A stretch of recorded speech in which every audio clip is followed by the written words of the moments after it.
Hello and welcome to RippleHive Chat. We're here at the Blue Sea Cafe and I'm speaking to the boys Ryan and Kieren from Molloy.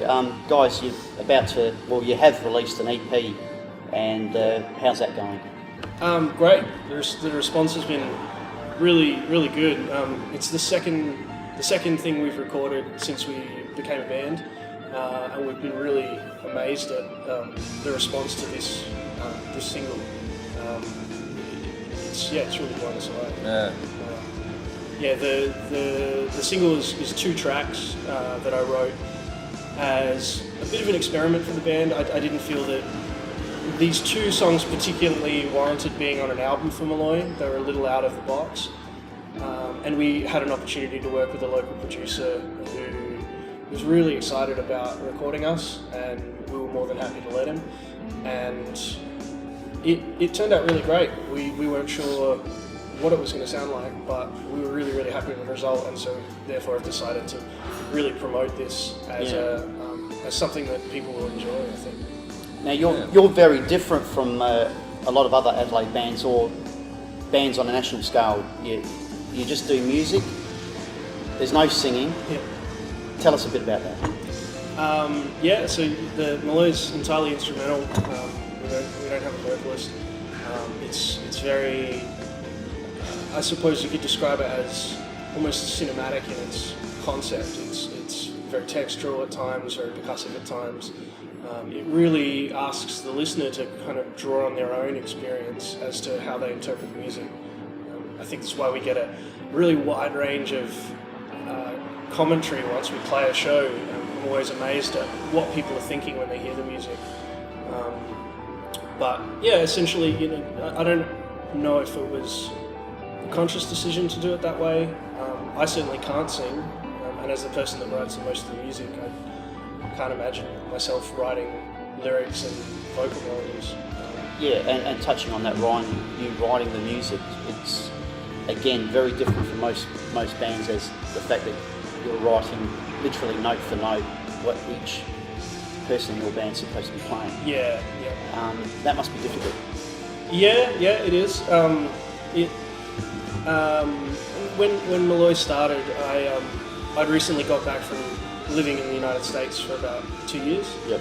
And I was sort of slow getting back into the Adelaide music scene as a performer when I first got back from the States. I couldn't find a lot of opportunities to play, so I had a lot of this creative spare time, and I started writing music for the first time. Mm-hmm. And I'd studied classical music when I was in the United States, and so instrumental music was a logical first step for me as a composer.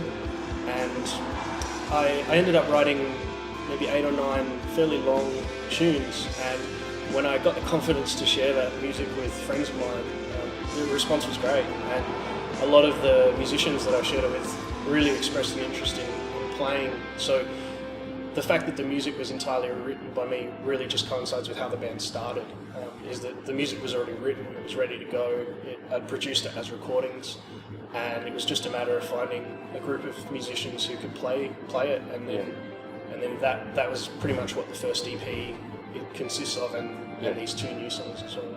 We're certainly learning that there's a lot more to drummers these days. Now you're a drummer, and I'm always fascinated to find that a lot of drummers, for a long time, I guess, they've always been touted as as being something other than this talent. But Kieren, getting on to you, you're a guitarist, one of 3 in the band, and you're sharing that spotlight.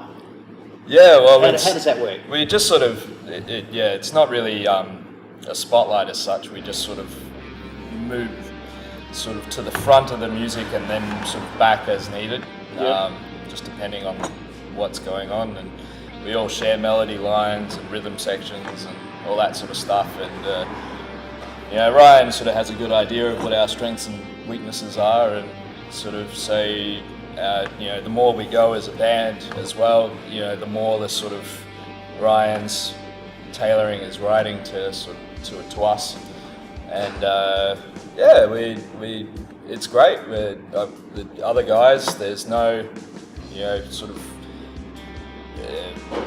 we're all okay with that. There's no massive egos, but You know, That we all always got to shred for 3 hours. That does help a lot, doesn't it? Because for any band to survive, it's about unity and getting along and I guess the common cause. What you're trying to get together. Do you have any creative flair like Ryan? Yeah. Do you bring that to the table? Does that? I mean, we all try and put our sort of own stamp, I guess, on what Ryan's doing. Yeah. You know, he's got such a really tight vision for what the music is, and you know, we work with that to the best of our abilities. Yep. I mean, it's been a really kind of strange journey for me.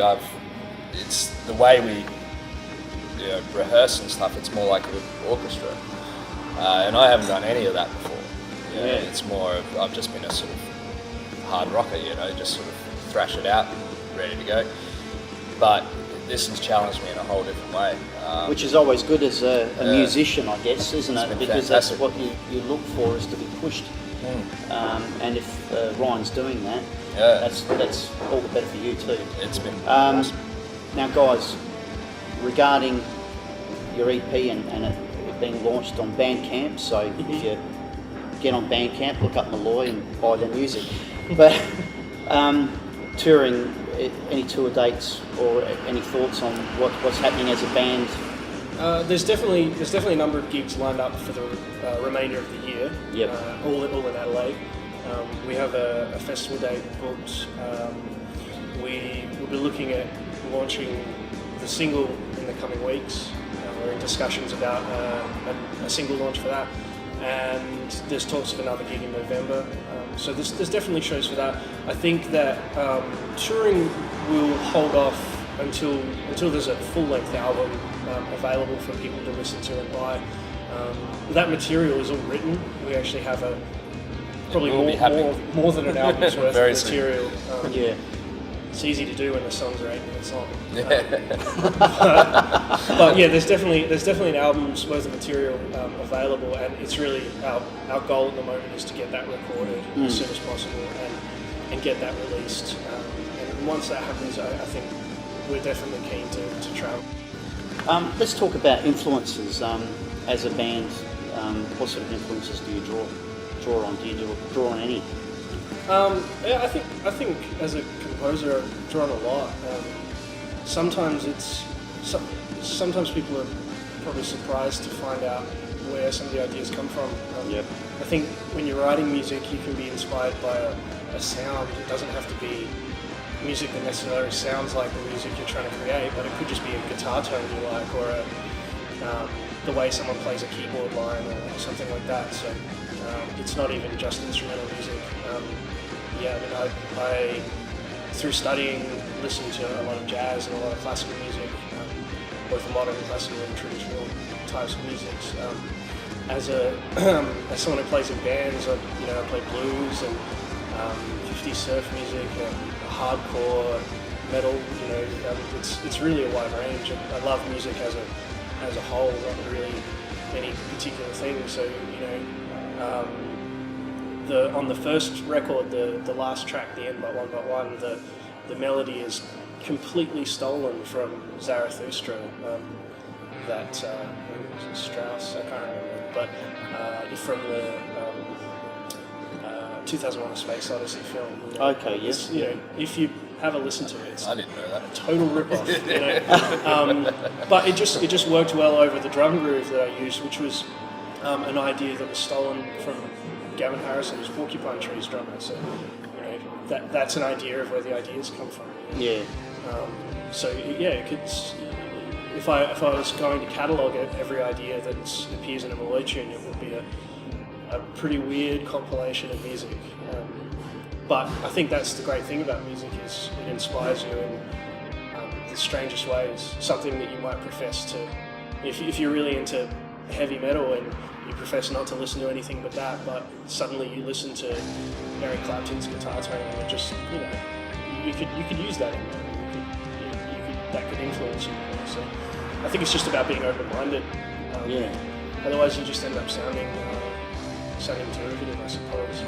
I'm looking forward to actually catching these live because it sounds like it'd be an interesting experience, and I certainly hope for people viewing this around Australia, and hopefully for you as a band, when you do begin touring and the success of a full album launch, that you do tour, that people will get the time to head out and see Molloy, because to me this is a band that's unlike any other band, very, very different, and as Ryan and Kieren have taken the time to describe what this band's about, I think warrants just the experience itself to witness. So all the best for you guys. I really wish you well. I look forward to hearing more from you, and look forward to hearing some more tour dates and confirmed dates.